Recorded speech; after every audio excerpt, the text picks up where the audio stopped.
আমরা বোধহয় সবাই আজকাল এটা খেয়াল করছি, চারপাশটা কেমন যেন খুব দ্রুত বদলে যাচ্ছে। এই যে চতুর্থ শিল্প বিপ্লব, ধরুন আর্টিফিশিয়াল ইন্টেলিজেন্স বা মেশিন লার্নিং, এই শব্দগুলো আর শুধু আলোচনার মধ্যে নেই, তাই না? এগুলো এখন আমাদের জীবনের অংশ হয়ে উঠছে। একদম। প্রযুক্তি যে স্পিডে এগোচ্ছে, শক্তি বলতে তাল মেলানোটা একটা চ্যালেঞ্জ। হ্যাঁ, আর এই যে বদলের হাওয়া, এরই মধ্যে কিন্তু ডিজিটাল মুদ্রা, বিটকয়েন, ব্লকচেইন, এই বিষয়গুলো খুব বেশি শোনা যাচ্ছে। ঠিকই বলেছেন। দেখুন, এই পরিবর্তনগুলো একদিকে যেমন কিছু নতুন চ্যালেঞ্জ আনছে, তেমনি কিন্তু অনেক সম্ভাবনার দরজা খুলে দিচ্ছে। যারা এই নতুন প্রযুক্তিগুলো শুধু নাম জানবে না, বরং এগুলো আসলে কিভাবে কাজ করে এটা বুঝবে আর ব্যবহার করতে শিখবে, তারাই কিন্তু ভবিষ্যতের সুযোগগুলো ধরতে পারবে। সেই লক্ষ্য নিয়ে আসলে আমাদের আজকের এই গভীরে অনুসন্ধান। আমরা চেষ্টা করব এই ডিজিটাল মুদ্রা, মানে ধরুন বিশেষ করে বিটকয়েন, আর এর পেছনের যে মূল প্রযুক্তিটা ব্লকচেইন, সেটাকে যতটা সম্ভব সহজ করে বুঝতে। হ্যাঁ, জানা দরকার এগুলো কিভাবে কাজ করে, আমাদের জীবনে, আমাদের অর্থনীতিতে এর কি প্রভাব পড়তে পারে। চলুন তাহলে শুরু করা যাক। আচ্ছা, চতুর্থ শিল্প বিপ্লবের কথা যখন উঠলই, এর তো কয়েকটা মূল জিনিস আছে: artificial intelligence, internet of things, robotics, আর হ্যাঁ, অবশ্যই ব্লকচেইন। এই ঢেউটা তো সব জায়গায় লাগছে, তাই না? অবশ্যই। আর দেখুন, এই পরিবর্তনের সাথে মানিয়ে নেওয়ার চেষ্টা কিন্তু আমাদের নিজেদের দেশেও হচ্ছে। বিশেষ করে ব্যাংকিং সেক্টরটা দেখলে এটা বেশ বোঝা যায়। তাই নাকি? যেমন ধরুন সোনালী ব্যাংক। তারা কিন্তু বেশ আগে থেকেই চেষ্টা করছে নতুন প্রযুক্তি ব্যবহারের। তাদের সোনালী সেবা আছে, ওয়ালেট আছে, সোনালী পেমেন্ট গেটওয়ে আছে। এই ডিজিটাল সেবাগুলো কিন্তু গ্রাহকদের মধ্যে বেশ জনপ্রিয় হয়েছে। ও আচ্ছা। এর ফলে কি হচ্ছে, একদিকে গ্রাহকরা অনেক দ্রুত, অনেক সহজে সেবা পাচ্ছেন, আবার অন্যদিকে ব্যাংকের নিজের কাজের গতিও বাড়ছে, দক্ষতা বাড়ছে। এটা কিন্তু প্রযুক্তির ভালো ব্যবহারের একটা সুন্দর উদাহরণ। বুঝতে পারছি। তার মানে মানুষ প্রযুক্তির সুবিধাগুলো আসলেই গ্রহণ করছে। আচ্ছা, এবার একটু মুদ্রার দিকে যাই। আমরা তো একসময় স্বর্ণরোকার মুদ্রা ব্যবহার করতাম, তারপর এলো কাগজের টাকা, এখন শুনছি মুদ্রা বা ডিজিটাল মুদ্রার কথা। এই জিনিসটা আসলে কি? আচ্ছা, খুব সহজ করে বললে, মুদ্রা হলো এমন টাকা যা ইলেকট্রনিক বা ডিজিটাল ফরম্যাটে থাকে।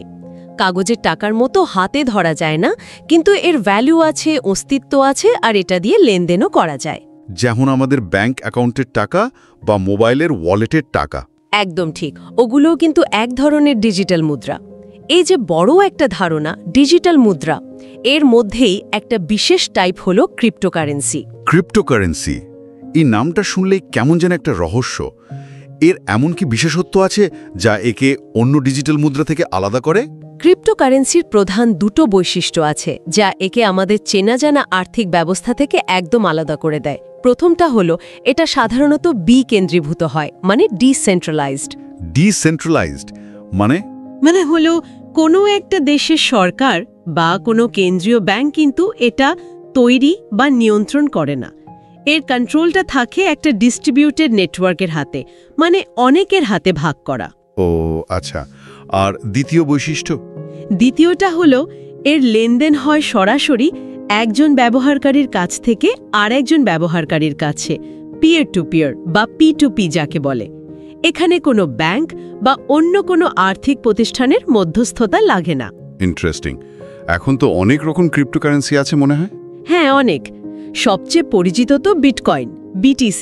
এছাড়া আছে Ethereum, ETH, Binance coin, BNB, Tether, USDT, Cardano, ADA। লিস্টটা বেশ লম্বা আর কি। এদের মধ্যে বিটকয়েনের নামটাই আমরা সবচেয়ে বেশি শুনি। এমনকি বড় বড় কোম্পানি যেমন টেসলা, মাইক্রোসফট, পেপাল, এরাও তো এর সাথে কোনো না কোনোভাবে জড়িয়েছে। এর কারণটা কি? এর পেছনের প্রযুক্তিটাই কি মূল আকর্ষণ? একেবারে ঠিক পয়েন্ট ধরেছেন। বিটকয়েনের এই যে এত নামডাক, এত প্রতিষ্ঠানের আগ্রহ, এর মূলে কিন্তু আছে এর ভেতরের প্রযুক্তিটা, মানে ব্লকচেন। ব্লকচেন, এই শব্দটা তো আজকে বারবার আসছে। যদি একদম সহজ করে বুঝতে চাই, এই ব্লকচেন জিনিসটা আসলে কি? আচ্ছা, ব্লকচেনকে আপনি ভাবতে পারেন এক ধরনের ডিজিটাল খতিয়ান বা লেজার, মানে যেখানে সব লেনদেনের হিসেব লেখা থাকে।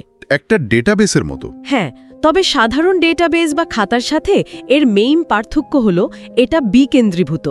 মানে এই খতিয়ানের একটা কপি শুধু এক জায়গায় থাকে না, নেটওয়ার্কের সাথে যুক্ত যত কম্পিউটার আছে সবার কাছে এর একটা করে কপি থাকে এবং একই সাথে আপডেট হতে থাকে। সবার কাছে? হ্যাঁ, আর এই ডেটাগুলো ব্লকের মতো করে একটার পর একটা চেন দিয়ে যুক্ত হয়, তাই এর নাম ব্লকচেন। আর এর সবচেয়ে জরুরি বৈশিষ্ট্য হলো এর অপরিবর্তনীয়তা, মানে ইমিউটেবিলিটি। একবার কোনো ডেটা এই চেনে ঢুকে গেলে সেটা পাল্টানো বা ডিলিট করা প্রায় অসম্ভব। তার মানে তো লেনদেনের স্বচ্ছতা আর নিরাপত্তা দুটোই অনেক বেড়ে যায়। এটা কাজ করে কিভাবে, মানে এই নিরাপত্তাটা আসে কিভাবে? ঠিক তাই, প্রত্যেকটা ব্লকের মধ্যে মূলত কয়েকটা জিনিস থাকে। কিছু লেনদেনের তথ্য, যেমন কে কাকে কখন কত পাঠালো। লেনদেন যারা করছে তাদের ডিজিটাল সিগনেচার, যা পরিচয় গোপন রেখেও লেনদেনকে ভেরিফাই করে। আর একটা ইউনিক কোড বা হ্যাশ। এই হ্যাশ কোডটা আবার আগের ব্লকের হ্যাশের সাথে লিংক করা থাকে। চেনের মতো? একদম এভাবেই চেনটা তৈরি হয়। যখন কোনো নতুন লেনদেন হয়, সেটা নেটওয়ার্কের সবাই, মানে যাদের নোড বা মাইনার বলে, তারা ক্রিপ্টোগ্রাফি ব্যবহার করে যাচাই করে। যখন নেটওয়ার্কের বেশিরভাগ লোক সম্মতি দেয়, কেবল তখনই নতুন লেনদেনের ব্লকটা চেনে পাকাপোক্তভাবে যুক্ত হয়। ব্যাপারটা অনেকটা সবার সম্মতিতে কাজ হওয়ার মতো। অনেকটা রবীন্দ্রনাথের গানের মতো, আমরা সবাই রাজা, আমাদেরই রাজার রাজত্বে। ব্লকচেন নেটওয়ার্কে ক্ষমতাটা কারো একার না, সবার অংশগ্রহণে এটা চলে এবং সুরক্ষিত থাকে। এই যে সবাই মিলে ভেরিফাই করার ব্যাপারটা, এটাই একে হ্যাকিং বা জালিয়াতির বিরুদ্ধে খুব শক্তিশালী করে। দারুণ উপমা তো। তার মানে ব্লকচেনের ব্যবহার শুধু ক্রিপ্টোকারেন্সিতেই আটকে নেই, এর ব্যবহার তো আরও অনেক দিকে হতে পারে। অবশ্যই, ক্রিপ্টোকারেন্সি হলো ব্লকচেনের সবচেয়ে ফেমাস অ্যাপ্লিকেশন, কিন্তু এর পোটেনশিয়াল অনেক বড়। ধরুন আন্তর্জাতিক পেমেন্ট, ব্লকচেন ব্যবহার করে অনেক দ্রুত আর অনেক কম খরচে টাকা পাঠানো যেতে পারে। আচ্ছা। আবার ধরুন সাপ্লাই চেইন ম্যানেজমেন্ট, একটা প্রোডাক্ট কোথা থেকে আসছে, কোথায় যাচ্ছে, সব স্বচ্ছভাবে ট্র্যাক করা যায়। ভারতের বাজাজ ইলেকট্রিক্যালস কিন্তু তাদের ভেন্ডারদের পেমেন্ট দেওয়ার জন্য ব্লকচেন ব্যবহার শুরু করেছে। এতে তাদের লেনদেন প্রক্রিয়া নাকি অনেক সহজ আর ফাস্ট হয়েছে। ইন্টারেস্টিং। আর কি হতে পারে? আরে অনেক কিছু। ডিজিটাল ভোটিং সিস্টেমের কথা ভাবুন, যেখানে প্রত্যেকটা ভোট একদম অপরিবর্তনীয়ভাবে রেকর্ড থাকবে। কিংবা ধরুন আমাদের ব্যক্তিগত ডিজিটাল আইডি, বা ধরুন স্বাস্থ্য সংক্রান্ত তথ্য, এইসব সেন্সিটিভ ডেটা খুব নিরাপদে রাখার ক্ষেত্রে ব্লকচেন বিরাট ভূমিকা রাখতে পারে। বোঝা যাচ্ছে এই প্রযুক্তির সম্ভাবনা আসলেই অনেক, কিন্তু এই সম্ভাবনাগুলোকে সত্যি করতে হলে বা ধরুন এর ঠিকঠাক ব্যবহার করতে হলে এর ভেতরের কারিগরি দিকগুলো তো ভালো করে বোঝা দরকার, তাই না? অবশ্যই। এই ধরনের ডিপ নলেজ আর স্কিলের গুরুত্ব কিন্তু এখন বাড়ছে। আর এখানেই যেমন ধরুন এমএসবি একাডেমির মতো প্ল্যাটফর্মগুলো একটা ভালো ভূমিকা রাখতে পারে। তাদের ডেটা সায়েন্স বা ধরুন সাইবার সিকিউরিটির মতো কোর্সগুলো কিন্তু এই ব্লকচেন কিভাবে কাজ করে, এর ডেটা স্ট্রাকচার, এর সিকিউরিটি, এই জিনিসগুলো বুঝতে খুব সাহায্য করতে পারে। নিঃসন্দেহে, শুধু বোঝা নয়, সঠিক জ্ঞান আর প্র্যাকটিক্যাল স্কিল থাকলে এই প্রযুক্তি ব্যবহার করে নতুন নতুন সলিউশনও তৈরি করা সম্ভব। ভবিষ্যতের জন্য নিজেকে তৈরি করতে এই স্কিলগুলো অর্জন করাটা এখন খুবই জরুরি হয়ে পড়ছে। আচ্ছা, এবার একটু বিটকয়েনের গল্পে ফিরি। এই জিনিস স্রষ্টা, তার পরিচয় নাকি এখনো কেউ জানে না। হ্যাঁ, বিষয়টা বেশ ইন্টারেস্টিং আর কি। 2008 সালে সাতোশি নাকামোতো, এটা একটা ছদ্মনাম, আসল ব্যক্তি বা গ্রুপটাকে তা অজানা, ইনি অনলাইনে একটা হোয়াইট পেপার পাবলিশ করেন। কি ছিল সেই পেপারে? সেখানে উনি একটা peer to peer electronic cash সিস্টেমের কথা বলেন, মানে কোনো মধ্যস্থতাকারী ছাড়া সরাসরি লেনদেনের একটা ডিজিটাল ব্যবস্থা। এর ওপর ভিত্তি করেই 2009 সালে জন্ম নেয় বিটকয়েন, পৃথিবীর প্রথম ওপেন সোর্স ডিসেন্ট্রালাইজড ক্রিপ্টোকারেন্সি। এটা কোনো সরকার বা ব্যাংক ইস্যু করেনি, এর পুরো কার্যক্রমটাই ব্লকচেন প্রযুক্তির ওপর নির্ভরশীল। কিন্তু এই বিটকয়েন তৈরি হয় কিভাবে বা সিস্টেমে আসে কিভাবে? আমরা মাইনিং বলে একটা শব্দ শুনি প্রায়, এই প্রক্রিয়াটা কি? মাইনিং ব্যাপারটা বেশ ইন্টারেস্টিং, আবার একটু জটিলও। যখন কেউ বিটকয়েন দিয়ে লেনদেন করে, সেই ইনফরমেশনটা তো পাবলিক লেজারে, মানে ব্লকচেনে যায়। হ্যাঁ। এই লেনদেনগুলোকে ভেরিফাই করার আর ব্লকচেনের নতুন ব্লক হিসেবে যোগ করার একটা কাজ আছে। যারা এই কাজটা করে তাদেরকেই বলে মাইনার। মাইনাররা আসলে খুব জটিল কিছু গাণিতিক পাজল সলভ করে এই লেনদেনগুলোকে ভ্যালিডেট করে বা বৈধতা দেয়। এটা কি অনেকটা ব্যাংকের ভেরিফিকেশনের মতো? তুলনা করা যেতে পারে, কিন্তু প্রক্রিয়াটা একদম অন্যরকম আর অনেক বেশি কম্পিউটিং পাওয়ার লাগে। মাইনাররা আসলে একটা কম্পিটিশনে নামে, কে আগে ওই জটিল পাজলটা সলভ করে লেনদেনের ব্লকটা তৈরি করতে পারবে। আচ্ছা, একটা প্রতিযোগিতা। হ্যাঁ, যে মাইনার এই প্রতিযোগিতায় জেতে, মানে পাজল সলভ করতে পারে, সে ওই নতুন ব্লকটাকে চেনে যোগ করার অথরিটি পায় আর পুরস্কার হিসেবে কিছু নতুন বিটকয়েন পায়। এভাবেই কিন্তু নতুন বিটকয়েন তৈরি হয়ে সিস্টেমে আসে।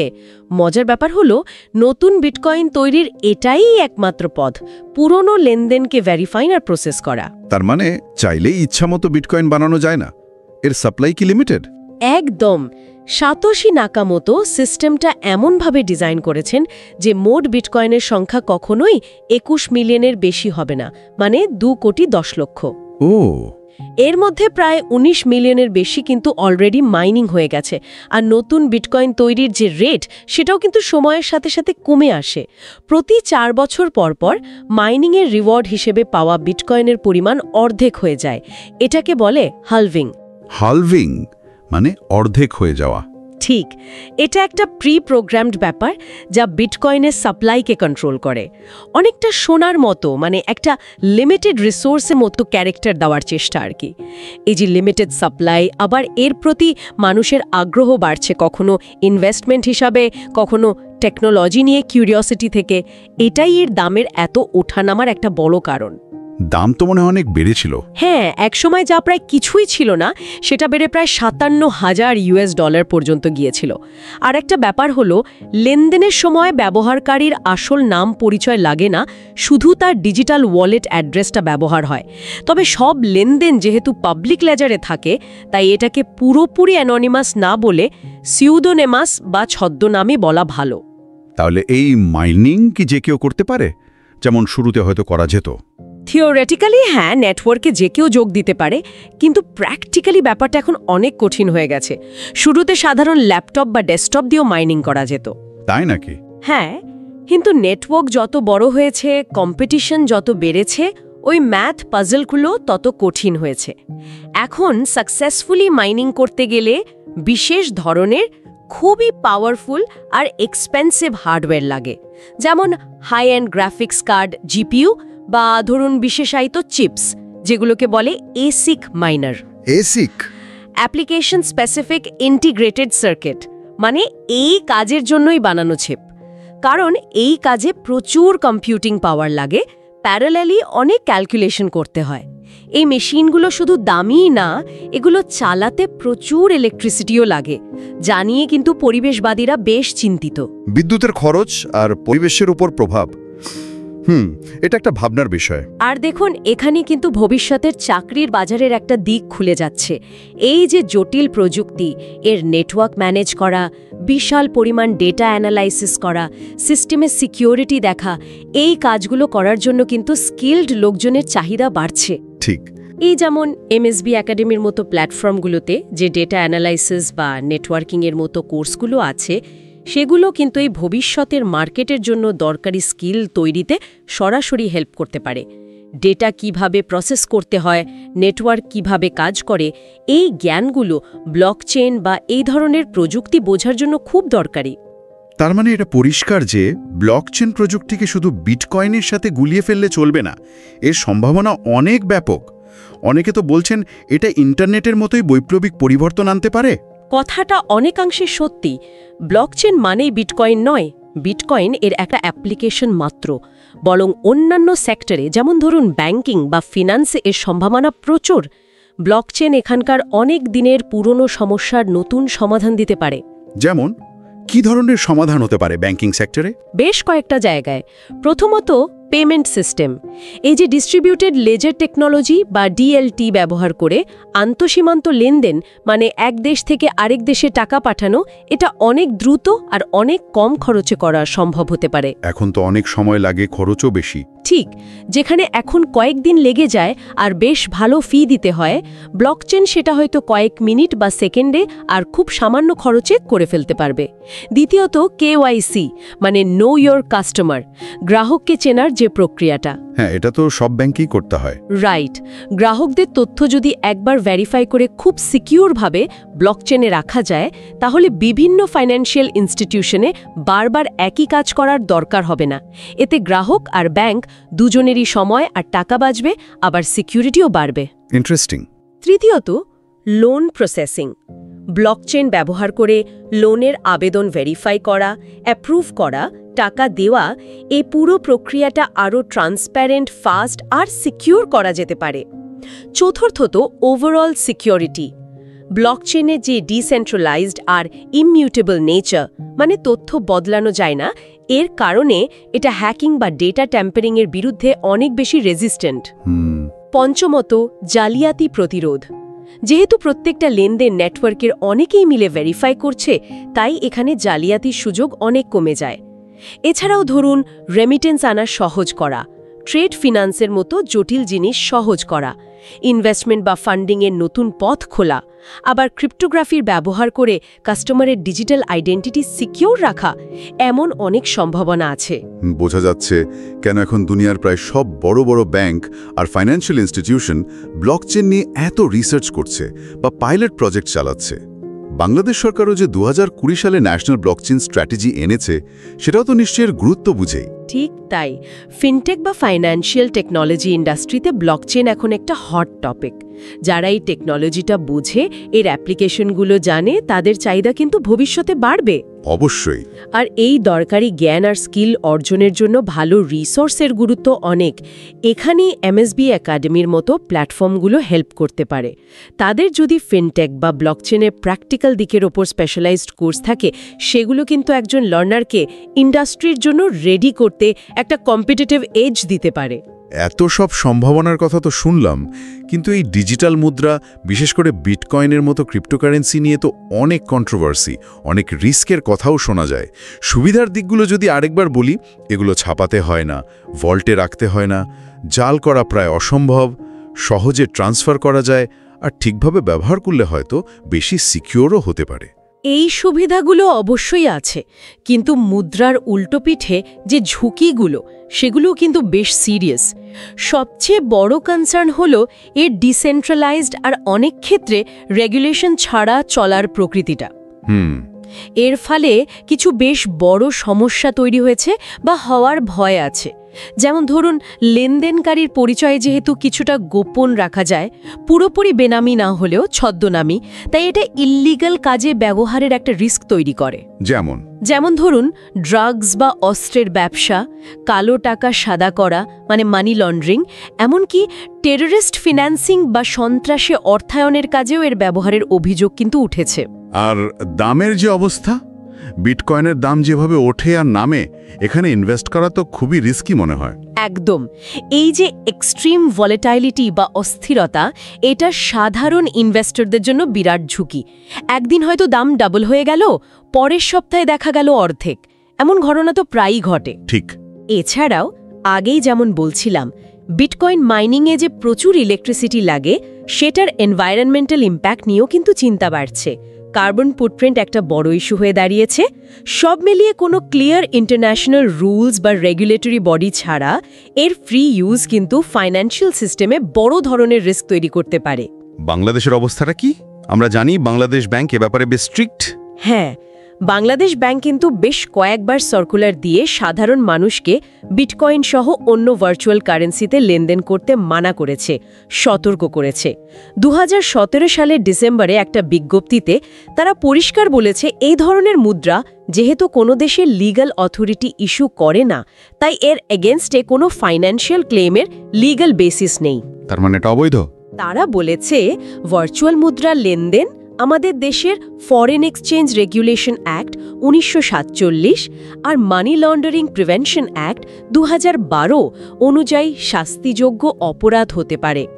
মূলত লিগ্যাল ফ্রেমওয়ার্কের অভাব, ফাইন্যান্সিয়াল রিস্ক আর ক্রিমিনাল অ্যাক্টিভিটিতে ব্যবহারের ভয় থেকেই বাংলাদেশে এখন ক্রিপ্টোকারেন্সি কেনা বেচা বা এর মাধ্যমে লেনদেন অবৈধ। তাহলে ফিউচারটা কোন দিকে যাচ্ছে? দুনিয়া কি শেষ পর্যন্ত এই ধরনের ডিসেন্ট্রালাইজড ডিজিটাল কারেন্সিকে মেনে নেবে নাকি অন্য কিছু আসবে? এটাই এখন $1 মিলিয়ন কোয়েশ্চেন। রিয়ালিটি হলো বিটকয়েনের মতো পুরোপুরি ডিসেন্ট্রালাইজড ক্রিপ্টোকারেন্সিগুলোকে বেশিরভাগ দেশই কিন্তু এখনও লিগ্যাল রেকগনিশন দেয়নি, মেনলি ওই কন্ট্রোল আর রিস্কের কারণেই। কিন্তু ব্লকচেন প্রযুক্তিকে তো সবাই গুরুত্ব দিচ্ছে। হ্যাঁ, ব্লকচেন তো যুক্তির সম্ভাবনাকে কেউ ডিনাই করছে না, বরং এখন অনেক দেশের সেন্ট্রাল ব্যাংক নিজেরাই ডিজিটাল মুদ্রা বা সেন্ট্রাল ব্যাংক ডিজিটাল কারেন্সি বা সিবিডিসি তৈরির দিকে যাচ্ছে। যেমন চীন ডিজিটাল ইউয়ানের ট্রায়াল চালাচ্ছে, জাপান, সিঙ্গাপুর, সুইডেন সহ আরও অনেক দেশ এ নিয়ে রিসার্চ বা পাইলট প্রজেক্ট করছে। এগুলো চলে রেগুলেটেড হবে? হ্যাঁ, এগুলো হবে সেন্ট্রালি কন্ট্রোলড ডিজিটাল কারেন্সি। তাই মনে হচ্ছে ভবিষ্যৎটা হয়তো একটা মিক্সড অ্যাপ্রোচ হবে। একদিকে হয়তো রেগুলেটেড ডিজিটাল কারেন্সি আসবে, অন্যদিকে ব্লকচেন টেকনোলজির যে সেফ আর ইউজফুল অ্যাপ্লিকেশনগুলো আছে সেগুলো ডেভেলপ করবে। আসল চ্যালেঞ্জটা হলো ঠিকঠাক রিসার্চ, সঠিক পলিসি আর ইফেক্টিভ রেগুলেশনের মাধ্যমে এই পাওয়ারফুল টেকনোলজির রিস্কগুলো কমিয়ে এর বেনিফিটগুলো কাজে লাগানো। টেকনোলজিকে বাদ দিয়ে তো চলা যাবে না, বরং একে দায়িত্বের সাথে ব্যবহার করেই এগোতে হবে। তাহলে আজকের এই লম্বা আলোচনা থেকে আমরা কয়েকটা জরুরি বিষয় মনে হয় বুঝতে পারলাম। এক, ডিজিটাল ট্রান্সফরমেশনটা এখন আর ফিউচার টেন্স নয়, এটা প্রেজেন্ট কন্টিনিউয়াস এবং এটা হবেই। দুই, ব্লকচেন একটা খুবই পাওয়ারফুল আর মাল্টিপারপাস টেকনোলজি, যার ব্যবহার ক্রিপ্টোকারেন্সির বাইরেও অনেক দূর যেতে পারে। তবে 3 নম্বর পয়েন্ট হলো বিটকয়েন বা এই জাতীয় ক্রিপ্টোকারেন্সিগুলো এখনও অনেক জটিলতা, সিরিয়াস রিস্ক আর লিগ্যাল ও রেগুলেটরি চ্যালেঞ্জের মধ্যে দিয়ে যাচ্ছে। একদম ঠিক সামরি। আর এই যে এত দ্রুত সব বদলাচ্ছে, এই ডিজিটাল দুনিয়ায় শুধু টিকে থাকা না, যদি উন্নতি করতে হয় তাহলে এই নতুন প্রযুক্তিগুলো সম্পর্কে জানা, বোঝা আর ব্যবহার করতে শেখাটা এখন মাস্ট। আমাদের শুধু টেকনোলজির ইউজার হয়ে থাকলে চলবে না, বরং প্রয়োজন অনুযায়ী এর কন্ট্রোলার, ডিজাইনার বা ইনোভেটর হওয়ার জন্য যে স্কিলগুলো দরকার সেগুলো অর্জন করতে হবে। ইকোনমির এত দ্রুত পরিবর্তন, এর সাথে তাল মেলানোর জন্য বা এমনকি এই পরিবর্তনকে সামনে থেকে লিড করার জন্য ব্যক্তি হিসেবে আমাদের নিজেদের প্রস্তুত করার সেরা উপায় কি হতে পারে? মানে ঠিক কোন স্কিলগুলো অর্জন করা এখন সবচেয়ে জরুরি বলে মনে হয়? এটা একটা দারুণ প্রশ্ন, আর এর উত্তর খোঁজার মধ্যেই কিন্তু আমাদের সবার ভবিষ্যৎ। আমার মনে হয় কন্টিনিউয়াসলি শেখা, নতুন স্কিল অর্জন করা আর চেঞ্জের সাথে অ্যাডাপ্ট করার মানসিকতাই হবে আসল চাবিকাঠি। আর এই জার্নিতে এমএসবি একাডেমির মতো ভালো কোয়ালিটি রিসোর্স কিন্তু খুব হেল্প করতে পারে। Data science, AI, cyber security, blockchain development, এই ফিল্ডগুলোতে স্কিল আপ করাই হতে পারে ভবিষ্যতের চ্যালেঞ্জ মোকাবিলা করে সুযোগগুলোকে কাজে লাগানোর সেরা পথ। ধন্যবাদ আপনাকে এত সুন্দর করে সহজভাবে বিষয়গুলো বুঝিয়ে বলার জন্য। আর ধন্যবাদ আমাদের সব শ্রোতাদের যারা এতক্ষণ ধরে আমাদের সাথে ছিলেন। আশা করি আজকের আলোচনা আপনাদের ভাবনার খোরাক জুগিয়েছে এবং ভবিষ্যতের জন্য তৈরি হতে কিছুটা হলেও সাহায্য করবে।